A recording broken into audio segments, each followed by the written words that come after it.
Hi hello నమస్తే welcome back to our channel హౌస్ వైఫీస్. ఈరోజు వీడియోలో చేపల పులుసుని పర్ఫెక్ట్గా ఎలా చేస్తారో చూపిస్తాను, చూసేయండి. ఈ చేపల పులుసు ప్రతి ప్రాంతానికి ప్రతి ఊరికి ఒక్కో తీరు ఉన్నప్పటికీ యూనిక్గా ఆంధ్ర స్టైల్లో సింపుల్గా ఇలా చేసిన చాలా టేస్ట్ అనేది చాలా బాగుంటుందండి. ముందుగా నీట్గా క్లీన్ చేసి పెట్టుకున్న ఫిష్ ముక్కలను తీసుకొని ఉప్పు, కారం, పసుపు, ఆయిల్ బాగా వీటికి కోటింగ్ చేయాలండి. కోటింగ్ చేసుకొని 1 అవర్ పాటు పక్కన పెట్టాలండి ఈ ముక్కల్ని.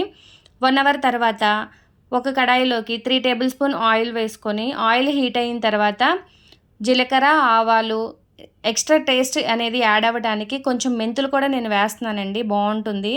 ఇవి కొంచెం వేగిన తర్వాత సన్నగా పొడవుగా కట్ చేసి పెట్టుకున్న ఆనియన్ ముక్కలను కూడా ఇందులో ఆయిల్లో వేసి ఈ ఉల్లిపాయ ముక్కలు పచ్చివాసన పోయే వరకు వేయించాలండి ఆయిల్లో. తర్వాత 2 రెబ్బల కరివేపాకు కూడా వేసుకొని ఇవి కరివేపాకు కొంచెం వేగిన తర్వాత సన్నగా పొడవుగా కట్ చేసి పెట్టుకున్న పచ్చిమిర్చిని కూడా ఇప్పుడు వేసి ఇవి కూడా కొంచెం వేగిన తర్వాత దీనిలోకి ఈ ఉల్లిపాయ ముక్కలు కొంచెం బాగా వేగడానికి కొంచెం ఉప్పు కూడా వేస్తున్నాను. దీంట్లో ఉల్లిపాయ ముక్కలు కొంచెం బాగా వేగుతాయి త్వరగా. తర్వాత అవి వేగిన తర్వాత ఫ్రెష్గా దంచి పెట్టుకున్న అల్లం వెల్లుల్లి పేస్ట్ని కూడా 2 టేబుల్ స్పూన్ వేసుకొని ఈ అల్లం వెల్లుల్లి పేస్ట్ని కొంచెం పచ్చివాసన పోయే వరకు వేయించుకోవాలండి బాగా. అల్లం వెల్లుల్లి పేస్ట్ పచ్చివాసన పోయిన తర్వాత 2 పెద్ద సైజు టమాటాలను తీసుకొని ఇలా ప్యూరీ చేసి వేస్తున్నానండి గ్రేవీ కోసం. ఈ టమాటా ప్యూరీ ఆయిల్లో పచ్చివాసన పోయిన వరకు పూర్తిగా మగ్గించాలండి.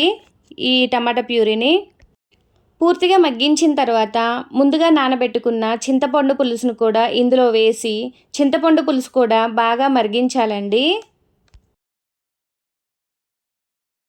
ఈ చింతపండు పులుసు పూర్తిగా మరిగితేనే టేస్ట్ బాగుంటుందండి.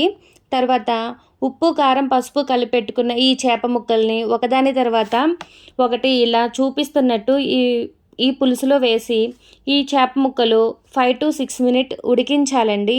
దీనిలో ఈ పులుసులో హై ఫ్లేమ్లో 5 to 6 మినిట్స్ బాగా ఉడికించి తర్వాత ఇలా ఉడుకుతున్నప్పుడు మళ్ళీ ఒకసారి కారం, గరం మసాలా, ఉప్పు ఒకసారి మళ్ళీ అడ్జస్ట్ చేసుకొని మళ్ళీ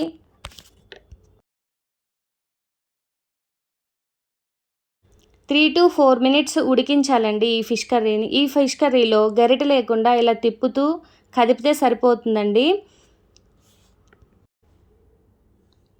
ఇలా తిప్పితే సరిపోతుందండి. మళ్ళీ ఒకసారి మూత పెట్టుకొని ఒక 2 మినిట్స్ ఉడికించిన తర్వాత దీనిలోకి సన్నగా తురుముకున్న కొత్తిమీరను కూడా వేసి ఈ కొత్తిమీర కొంచెం మగ్గాలండి.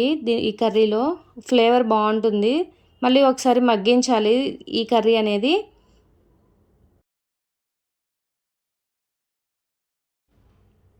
ఈ ఫిష్ కర్రీ అనేది ఒకసారి ఇలా కదుపుకొని ఒకసారి మళ్ళీ మూత పెట్టుకొని ఒక 1 మినిట్ ఉడికించి స్టవ్ ఆఫ్ చేయడమే అండి, అంతే. ఈ చేప పులుసు కూర అప్పటికప్పుడు కాకుండా పూర్తిగా చల్లారిన తర్వాత తింటే చాలా బాగుంటుందండి. సో మీరు కూడా ఇలా ట్రై చేసి మీ పర్సనల్ ఫీడ్బ్యాక్ని కామెంట్లో తెలియజేయండి. ఓకే, మరో వీడియోతో కలుసుకుందాం. అంటిల్ దెన్ బాయ్ అండి.